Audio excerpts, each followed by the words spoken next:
banyak sekali kita lihat di media sosial atau di dunia nyata, banyak sekali guru yang melakukan kekerasan terhadap muridnya atau murid melakukan kekerasan terhadap gurunya. Nah, ini banyak sekali dan sering terjadi di dunia pendidikan.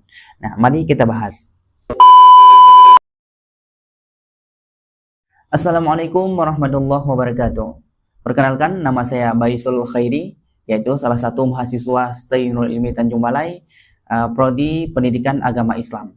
Nah, pada kesempatan kali ini saya akan menjelaskan bagaimana profesionalisme guru dan globalisasi di era modern. Mungkin kita perlu membahas sedikit masalah bagaimana yang dimaksud dengan globalisasi. Nah, globalisasi merupakan suatu rangkaian proses mengintegrasikan kehidupan global di dalam ruang dan waktu. Itu menurut salah satu ahli, yaitu di bidang tersebut yang mengatakan pada tahun 2011. Nah, sederhananya begini, globalisasi dapat dikatakan sebagai proses penyatuan seluruh warga negara di dunia menjadi kelompok masyarakat global.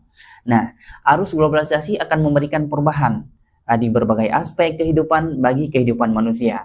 Nah, ini mungkin mungkin ini hal penting bagi kita. Nah, tentunya hal ini menjadi tantangan besar bagi bangsa Indonesia karena globalisasi akan berdampak di berbagai bidang, antara lain seperti bidang ekonomi, nah, bidang politik, bidang sosial dan budaya, bidang pendidikan, agama, pertahanan, dan keamanan, dan sebagainya. Mungkin banyak bidang-bidang lainnya yang tidak kita sebutkan. Nah, untuk memperbaiki sumber daya manusia Indonesia, bidang pendidikan dirasakan sebagai wadah yang tepat untuk membentuk dan mendidik para generasi penerus bangsa. Oleh karena itu, perlu adanya perhatian khusus kepada peserta didik atau kepada pendidikan untuk meningkatkan kualitas pendidikan di Indonesia agar tidak kalah dari kualitas pendidikan luar negeri. Nah, ini penting bagi kita. Sering kita lihat yaitu peserta didik sering berkata kasar kepada gurunya. Peserta didik sering melakukan yaitu pelanggaran yang melanggar norma-norma di dalam pendidikan. Nah, ini sering terjadi. Nah, apa salahnya? Apakah ini pendidikan yang salah, atau gurunya yang salah, atau atau muridnya yang salah?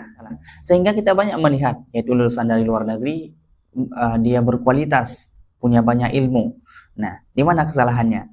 Nah, saya pernah ingat yaitu Anies Baswedan pernah mengatakan yang dikutip oleh Subhan yaitu pada tahun 2015 menyatakan bahwa kualitas pendidikan itu tergantung pada kualitas guru. Itu betul.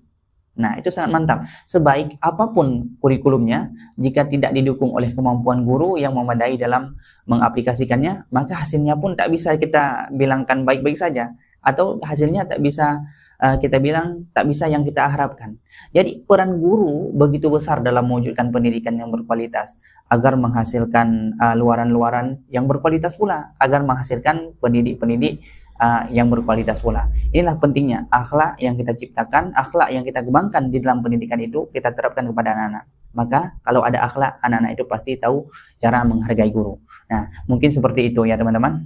Nah, kita juga sebagai guru pendidik, kita sebagai pendidik baik di sekolah atau dimanapun, kompetensi guru profesional tentunya memiliki kompetensi yang menunjukkan kualitasnya dalam mengajar.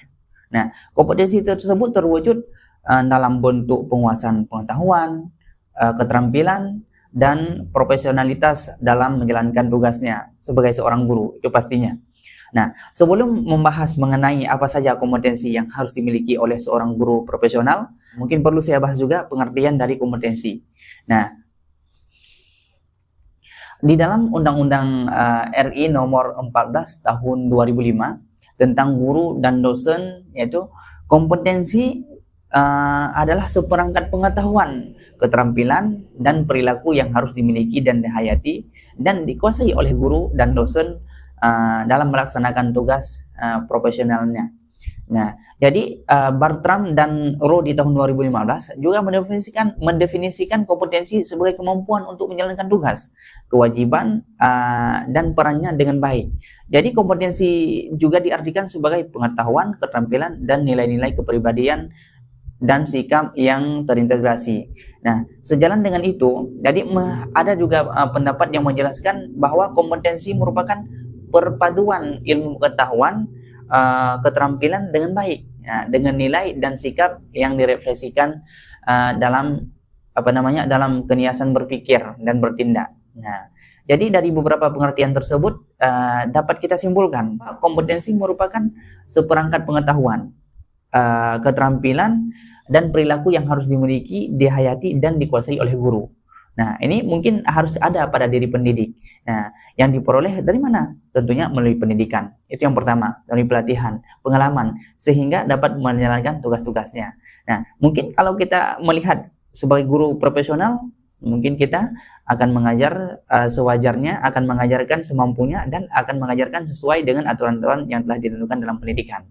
Nah, mungkin walaupun seperti itu, kita harus kembangkan apa itu masalah kurikulum itu, kita kembangkan apa yang kita ajarkan kepada anak itu. Yang tentunya akhlak lah yang sangat penting yang kita ajarkan kepada anak-anak itu, sehingga dia tahu cara menghargai guru. Nah, mungkin poin yang ketiga yaitu deskripsi guru profesional di dalam era globalisasi. Nah, jadi berdasarkan yang kita bahas mengenai guru profesional, dan apa saja kompetensi yang harus dimiliki seorang guru profesional. Nah, perlu saya deskripsikan atau perlu saya bahas bagaimana sesungguhnya guru profesional di era globalisasi. Nah, ini penting bagi kita. Ini saya juga mengutip yaitu dari pendapat Anies Baswedan yang menyatakan selain kompetensi, integritas juga menjadi kunci bagi guru dalam memberikan teladan kepada peserta didik dan menjawab tantangan di era globalisasi. Nah, harus bisa menjawab tantangan di era globalisasi. Jadi guru profesional selain memiliki inovasi, kreativitas yang tinggi, juga harus mampu memperbaiki lingkungan sekolah. Nah, lingkungan sekolah tersebut sehingga menjadi berintegritas, sekaligus menciptakan peserta didik yang memang berintegritas dan pemenang di masa yang akan datang. Nah, jadi Subhan di tahun 2015 melanjutkan bahwa pendapat guru profesional harus berkompeten dalam to describe, to explain, to illustrate, dan demonstrate. Yang penting adalah to inspire, sehingga hasil yang diperoleh pendidikan sekolah dapat menghasilkan siswa yang kreatif, inovatif, yang mampu bersaing di era globalisasi. Nah, dengan demikian, guru profesional selain berperan sebagai pengajar, menguasai materi, mampu berinovasi, kreatif, serta berintegritas. Yang tidak kalah penting dan sering kita lupakan, yang sering dilupakan adalah mampu menginspirasi bagi siswanya. Nah, kita menjelaskan bahan-bahan ajar itu kepada siswa, jadi harus kita kembangkan. Tidak mesti harus ada yang seperti di silabus misalnya, tapi harus kita kembangkan. Misalnya boleh di dalam pelajaran agama kita terapkan juga yaitu akhlak-akhlak. Misalnya contoh kita kaitkan dengan agama. Nah, itu kan boleh kita kembangkan seperti kurikulum seperti itu. Misalnya di dalam silabus, di dalam pelajaran kita yaitu pelajaran matematika. Kita bahaskan kepada anak-anak, kita jelaskan kepada anak-anak, misalnya contoh kita masukkan ke pelajaran agama. Nah, misalnya ayat surah Ad-Duha tambah surah At-Tin, ada berapa ayat? Nah, itu kan cara kita mengembangkannya. Jadi anak-anak itu berpikir, sambil berpikir dia menghafal ayat. Jadi dia menghafal ayat-ayat itu. Nah, itu salah satu kita kembangkannya. Mungkin kan kalau di silabus yang telah kita ajarkan, jadi tidak semua itu mungkin tidak terlalu luas. Cuman di sekolah-sekolah atau pendidikan atau di mana saja itu mungkin silabus itu cuman masih umum. Itu boleh kita kembangkan, tidak masalah. Nah, mungkin berbeda dengan di kalangan pesantren. Mungkin kalau di pesantren yang berbasis yaitu memang berdasarkan agama-agama itu ada dasar-dasarnya Al-Qur'an, hadis, ijma' qiyas. Nah, mungkin di situ mungkin lebih jelas mungkin berbeda dengan sekolah lainnya.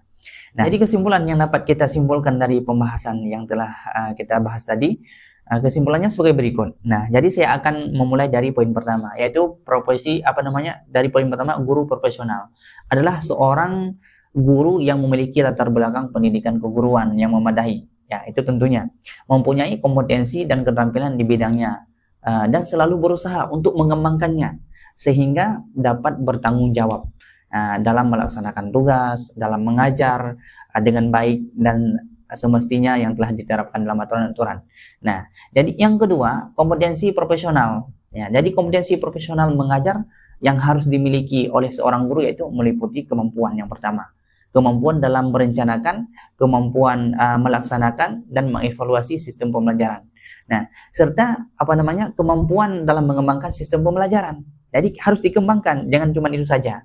Jadi kita harus mengikuti era globalisasi, era perkembangan zaman. Nah, jadi kompetensi yang harus dimiliki peserta didik, agen pembelajaran pada jenjang pendidikan dasar dan menengah serta pendidikan anak usia dini meliputi kompetensi pedagodik, kompetensi kepribadian, kompetensi profesional dan kompetensi sosial. Nah, itu yang harus dimiliki oleh peserta didik. Selanjutnya, poin yang ketiga, guru profesional di era globalisasi. Nah, mungkin saya di sini akan mendeskripsikan sebagai guru saya akan menjelaskan sebagai guru yang mampu mengolah, menyiasati kurikulum, yang selanjutnya mengaitkan materi kurikulum dengan lingkungan, itu penting, memotivasi siswa untuk belajar sendiri, berbagai mata pelajaran menjadi kesatuan konsep yang utuh. Nah, juga memiliki ilmu pengetahuan dan teknologi yang kuat, tuntas, dan tidak setengah-setengah. Nah, poin selanjutnya memiliki kepribadian yang dapat diteladani dan memiliki keterampilan untuk membangkitkan minat peserta didik kepada ilmu-ilmu pengetahuan, teknologi, ilmu agama, dan seluruh ilmu-ilmu. Dan selanjutnya memiliki kemampuan mengajar di masyarakat yang berbagai budaya dan bahasa harus dikuasai oleh anak. Maka di setiap kurikulum, di setiap pendidikan itu memang harus ada visi misinya. Jadi untuk bisa terjun ke masyarakat harus bisa menjawab tantangan umat. Nah, itu salah satunya. Jangan cuma kita berpatokan pada silabus yang telah kita ajar, cuman terbatas, tapi harus kita kembangkan kurikulum. Mungkin kalau seperti itu kita tanamkan akhlak-akhlak, kita tanamkan akidah-akidah kepada anak-anak kita yang ada di ilmu pendidikan. Kita tanamkan akidah-akidah akhlak-akhlak yang baik, akhlakul karimah kepada peserta didik, baik itu di sekolah, di pesantren, dan dimanapun yang berbasis pendidikan. Mungkin itu tidak akan terjadi lagi yang namanya kekerasan, yang namanya penindas, yang namanya tidak terjadi lagi yaitu kata-kata kotor. Insya Allah kan seperti itu. Sekolah harus bisa menjadi seperti pesantren-pesantren. Mungkin itu harapan dari saya. Nah, karena kalau kita tidak memperbaiki akhlak anak-anak zaman sekarang, apalagi anak yang di akhir zaman itu, mungkin tidak akan bisa terciptanya akhlakul karimah sehingga terjadi hal-hal yang tidak kita inginkan. Mungkin hanya ini pembahasan dari saya. Lebih dan kurang minta maaf. Assalamualaikum warahmatullahi wabarakatuh.